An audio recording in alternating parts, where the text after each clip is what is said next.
আসসালামু আলাইকুম বন্ধুরা, কাল আমি গরুর মাংসটা রান্না করব। তার জন্য আজ আমি মাংসটা ম্যারিনেট করে রাখবো। এখানে আদা রসুন আর জিরা বাটা, হলুদ, কারি, ধনিয়া। বন্ধুরা, আমি ধনিয়া পছন্দ করি না, আমরা খেতে পারি না, এই জন্য আমি কম দিই। আপনারা যারা বেশি খেতে পছন্দ করেন তারা অবশ্যই বেশি দিবেন। গরম মশলা পাউডার, লং, এলাচি, এক টুকরা দারচিনি, টমেটো মার দিব, তেল, নুন স্বাদ মতো মাখিয়ে নেব।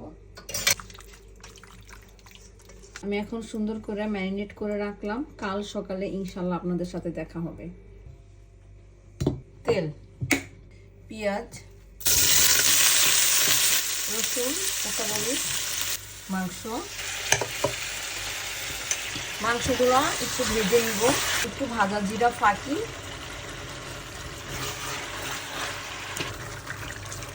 পানি, এখানে 1 কাপ পরিমাণ পানি আছে। মাংসটা কষানো হয়ে গেছে, এখন আমি পানি দেব।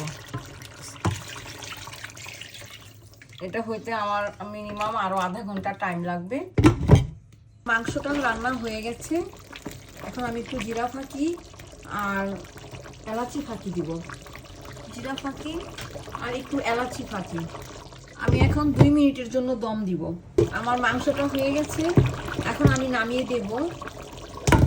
বন্ধুরা, এতটা টাইম আমার সাথে থাকার জন্য আপনাদেরকে অনেক ধন্যবাদ। আশা করি এভাবে আপনারা রান্না করতে পারবেন, ইনশাল্লাহ পারবেন। আপনারা রান্না করে খাবেন, আপনাদের কাছে যদি ভালো লাগে আমারও ভালো লাগবে। আপনারা সবাই ভালো থাকেন, আপনাদের জন্য দোয়া করছি, আমার জন্য দোয়া করবেন। আল্লাহ হাফেজ।